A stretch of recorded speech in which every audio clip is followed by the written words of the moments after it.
छठा परिच्छेद। अपमानित और पराजित योगी को नया अनुभव हुआ। उस अनुभव की तीव्रता से वह निस्तेज हो गया। उसने कभी कल्पना न की थी कि वह पराजित हो सकता है, और फिर पराजित होना एक स्त्री से, और यह स्त्री भी कौन, एक साधारण सी नर्तकी। कुमारगिरी के हृदय में एक हलचल उत्पन्न हो गई। उसने परिस्थितियों का विश्लेषण किया। विजयी होकर भी वह पराजित हो गया। उसने विजय पाई थी महाराज चंद्रगुप्त के विशाल साम्राज्य के चुने चुने विद्वानों पर। वह पराजित हुआ था अंधकार से, और अंधकार से पराजित होना तो स्वाभाविक ही है। स्त्री से तो बड़े बड़े साधक पराजित हुए हैं, पर वह सब स्त्री के क्षेत्र में पराजित हुए थे, ज्ञान में नहीं। कुमारगिरी की परिस्थिति विचित्र थी। विजय और पराजय दोनों स्वाभाविक है, पर वह पराजय भी विचित्र थी। स्त्री ने अपने ज्ञान से कुमारगिरी को शायद पराजित ही नहीं किया था, उसने कुमारगिरी को पराजित किया था उसकी उदारता से। सोने का विजय मुकुट कुमारगिरी के मस्तक को अब भी सुशोभित कर रहा था। कुमारगिरी को उस मुकुट की याद हो आई। कुमारगिरी को क्रोध हुआ। उसने मुकुट अपने सिर से उतारकर पृथ्वी पर पटक दिया। इसके बाद उसने फिर सोचना आरंभ किया। पराजय, यह शब्द उसके क्षेत्र में न था। विजय के लिए उसने सांसारिक सुखों को तिलांजलि दे दी थी। विजय के लिए ही उसने गहरी तपस्या की थी। फिर भला पराजय क्यों? कुमारगिरी उठ खड़ा हुआ। नहीं, पराजय असंभव है। मैं पराजित हो ही नहीं सकता। क्या मेरी साधना का अंत पराजय होगा? कभी नहीं, कभी नहीं। कुमारगिरी की आंखें धूल में पड़े हुए स्वर्ण मुकुट पर पड़ी। कुछ देर तक अविचलित भाव से उसने मुकुट की ओर देखा। उसे ऐसा प्रतीत हुआ मानो मुकुट कह रहा हो, योगी तुम पराजित नहीं हुए, तुम विजयी हो। योगी के शरीर में एक प्रकार का कंपन सा दौड़ गया। कुमारगिरी धीरे धीरे उस मुकुट की ओर बढ़ा। उसके पास पहुंचकर वह रुक गया। विजय युक्त पराजय, कितनी विचित्र समस्या है। क्या मुझको इस विजय उपहार पर कोई अधिकार है? सारी सभा की दृष्टि से मैं उस स्त्री से पराजित हुआ हूँ।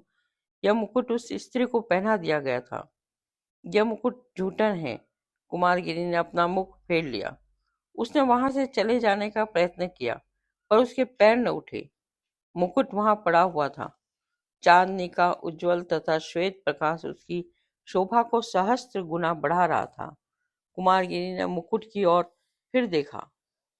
पर मुझको ये मुकुट कैसे मिला, जिसको सारी सभा विजयी समझती है? यदि वही अपने को मुझसे पराजित समझे, तो फिर विजय किसकी? मेरी? नर्तकी, तुमने मुझसे पराजय स्वीकार की, यह क्यों? इसीलिए कि मैंने तुमसे पराजित हुई। योगी चौंक उठा। सामने चित्रलेखा खड़ी थी। उसके मुख पर मधुर मुस्कान किलोल कर रही थी। उसकी आंखें हंस रही थी। विचित्र बात है योगी, कि पराजित प्रफुल्लित है और विजय व्यग्र है। कुमारगिरी ने कुछ कहा नहीं। वह मुकुट की ओर देख रहा था। यह क्या, मुकुट धूल में पड़ा है? योगी, क्या तुम्हें अपनी विजय स्वीकार नहीं? चित्रलेखा की मुस्कुराहट लोप हो गई। बड़ा कठिन प्रश्न था। आत्माभिमानी योगी के लिए अपनी पराजय स्वीकार करना असंभव था। फिर भी उसने कोई उत्तर नहीं दिया। चित्रलेखा ने मुकुट उठा लिया। उद्धत योगी, तुम्हें पराजित करना मेरे लिए असंभव है, इतना विश्वास रखो। उसने मुकुट कुमारगिरी के मस्तक पर रख दिया। जिस मुकुट को वो फेंक चुका था, उसको फिर से पहनते हुए कुमारगिरी हिचका नहीं। उसने इसका विरोध तक न किया। इस समय कुमारगिरी ने नेत्र बंद कर लिए थे। वह कुछ सोच रहा था। योगी, क्या सोच रहे हो? इस बार कुमारगिरी ने अपने नेत्र खोले।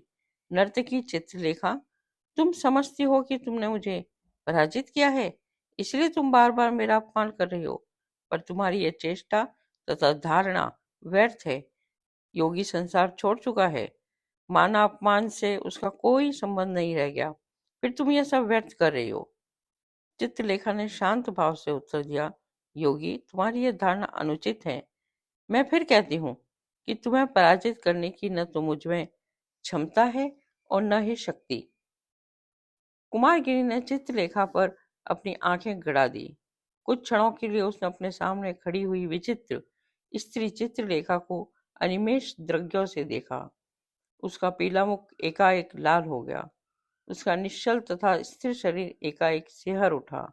उसने चित्रलेखा का कोमल हाथ जोर से पकड़कर कहा, नर्तकी, सच कहना कि तुम यहाँ छाया की भांति क्यों चली आई हो? इस प्रकार यहाँ भी मुझको लज्जित करने में तुम्हारा क्या ध्येय है? आवेश में कुमारगुरी का सारा शरीर कांप रहा था। चित्रलेखा बिल्कुल मिली खड़ी थी। उसके नेत्र कुमारगिरी के नेत्रों से मिले हुए थे। चित्रलेखा की अलसाई से नेत्रों में न जाने कहाँ की मदिरा थी। मुस्कुराते हुए उसने उत्तर दिया, मैं आई हूं अपने ऊपर विजय पाने से दीक्षित होने के लिए। सौरभ से भरा मधुमास था, कंपन से भरा मलय था। चांदनी हंस रही थी और तारकावली मुस्कुरा रही थी। निर्जन प्रदेश में और रात्रि के गहरे सन्नाटे में योगी कुमारगिरी के सामने नर्तकी चित्रलेखा खड़ी थी। कुमारगिरी का आवेश लोप हो गया। वह सहम कर कुछ पीछे हट गया। दबी हुई जबान से उसने कहा, सुंदरी, मुझसे दीक्षित होने के अर्थ पर भी कभी तुमने विचार किया है? चित्रलेखा हंस पड़ी। उसकी हंसी का माधुर्य विचित्र था। उसमें सजीव सौंदर्य से भरा संगीत था। हाँ, एक बार नहीं, अनेक बार। कुमारगिरी ने असाधारण सुंदरी चित्रलेखा से अपनी आंखें हटा ली। नहीं, तुम मेरा प्रयोजन नहीं समझी। मेरी दीक्षा के अर्थ है संसार के समस्त भोग विलास तथा वासनाओं को सदा के लिए तिलांजलि दे देना। जिस अकर्मण्यता से तुम घृणा करती हो, उसी अकर्मण्यता को अपनाना। जिस सूक्ष्म साधना की तुम हंसी उड़ाती हो, उसी सूक्ष्म साधना में अपने कोमल शरीर को तपाना। चित्रलेखा मौन थी। वह सोच रही थी कि यह क्या उत्तर दे। नर्तकी होते हुए भी, दर्शन के विकृत सिद्धांतों की दासी होते हुए भी चित्रलेखा को झूठ बोलने का अभ्यास न था। उसकी आत्मा का उत्तर था नहीं। उसके हृदय की प्रेरणा थी हाँ। हृदय ने विजय पाई। उसने चित्रलेखा को जीवन का सबसे बड़ा झूठ बोलने को बाध्य किया। योगी, इस सब के लिए तैयार होके आई हूँ। इसके लिए तैयार होके आई हो? कुमारगिरी ने निष्प्रभ हो गया। सुंदरी, तुम भूल रही हो। जो कुछ तुम कहने करने के लिए प्रस्तुत हो, वो बड़ा कठिन काम है। प्रत्येक व्यक्ति ये नहीं कर सकता। जानती हो, मोहम्मद का विस्मरण बड़ा दुस्साध्य है। तुम इसे न कर सकोगी। चित्रलेखा गंभीर हो गई। ठीक कहते हो योगी, यह कठिन अवश्य है, पर असंभव नहीं है। योगी कुमारगिरी ने एक बार सिर से पैर तक चित्रलेखा को देखा। चित्रलेखा के वस्त्र शरीर पर वही थे जो नृत्य के समय पहने हुए थी। वही सौंदर्य, वही मादकता। चित्रलेखा की आंखों में आकर्षण था और उल्लास था। कुमारगिरी ने मन ही मन कहा, यह स्त्री असाधारण सुंदरी है। आज तक कुमारगिरी ने सौंदर्य की ओर ध्यान न दिया था। प्रेम और वासना का छेद उसके लिए न था। उस सौंदर्य से योगी के हृदय में एक हल्का सा कंपन हुआ। प्रथम बार योगी ने इस कंपन से युक्त सांसारिक सुख का अनुभव किया। वह सुख कितना विचित्र था। उसने कहा, सुंदरी चित्रलेखा, तुम्हें शिक्षा देना कहाँ तक उचित है, इस पर विचार करना होगा। मैं अभी कुछ नहीं कह सकता। अभी तुम कुछ नहीं कह सकते योगी? चित्रलेखा ने कुमारगिरी के शब्द दोहराए।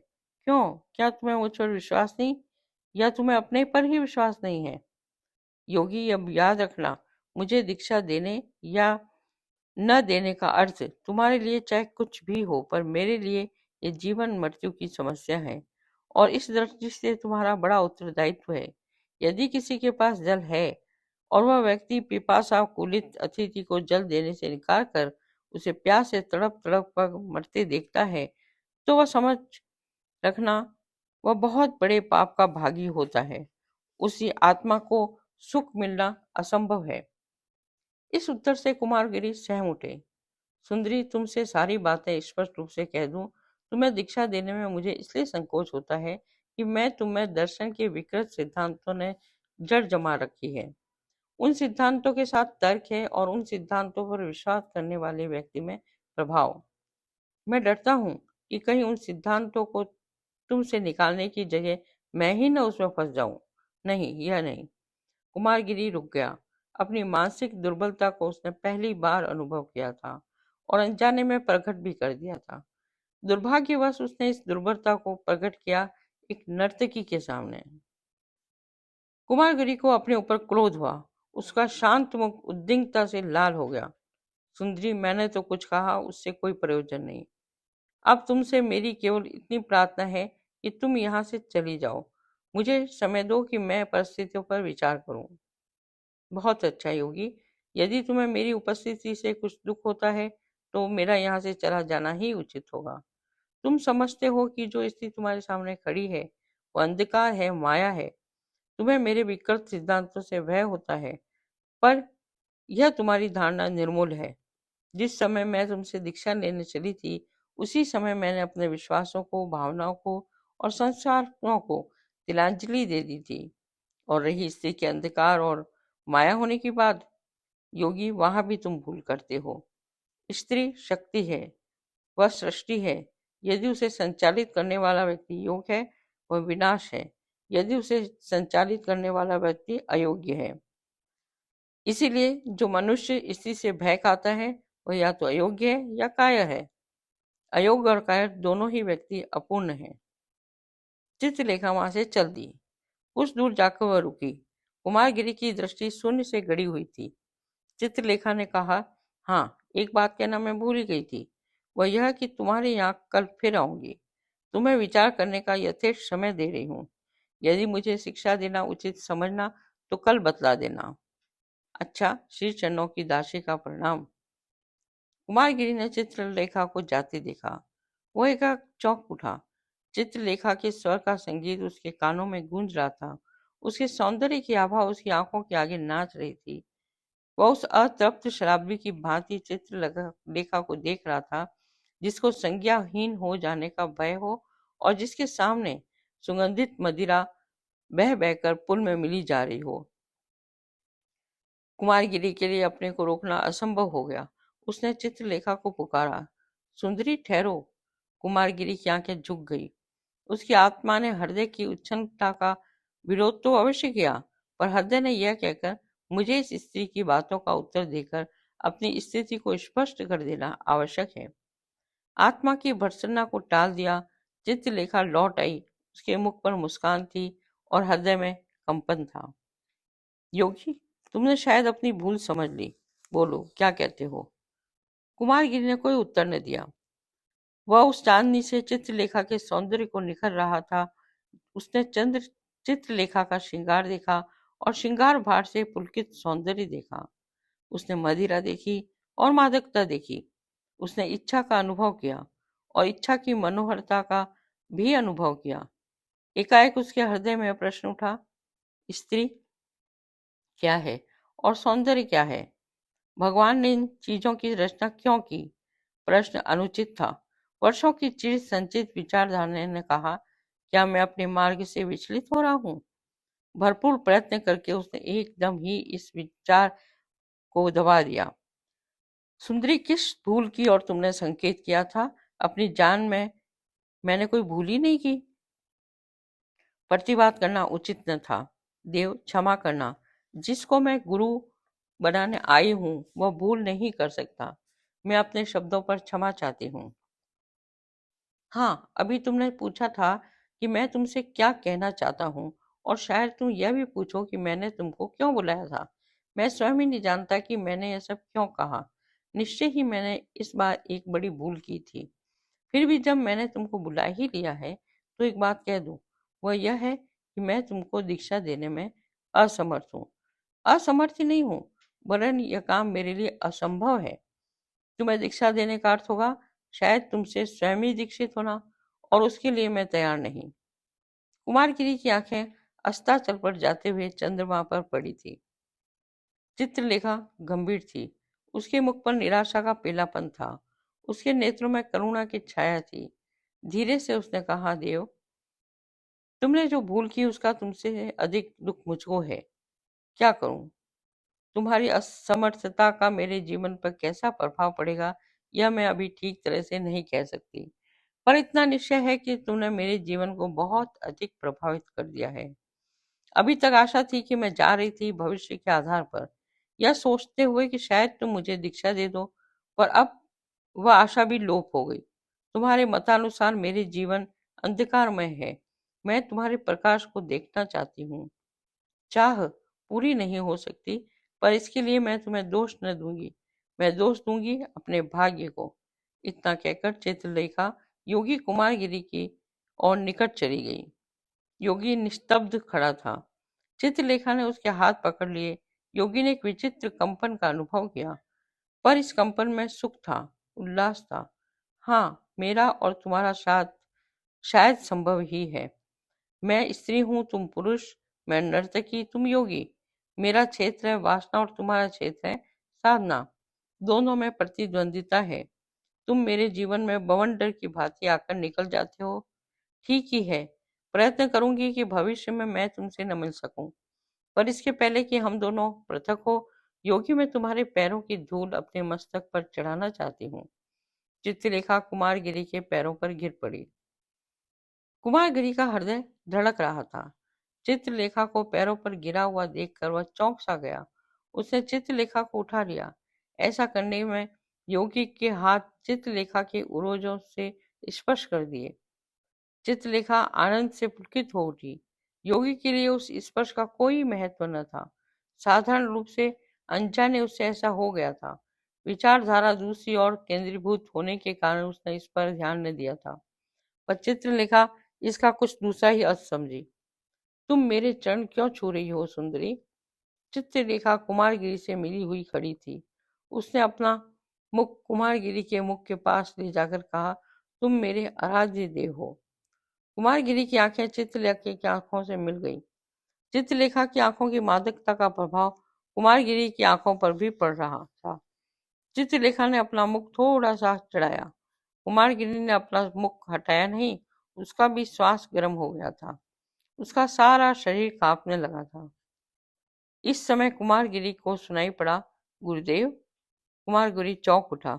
वह इस प्रकार से चित्रलेखा के पास से हट गया, जिस प्रकार वह मनुष्य चौंक कर हटता है जो सर्पणी के पास तक उसे बिना देखे हुए पहुंच जाता है, और उसी समय जब सर्पणी उसे डस ना चाहती है, कोई दूर पर खड़ा हुआ व्यक्ति उसे सचेत कर देता है।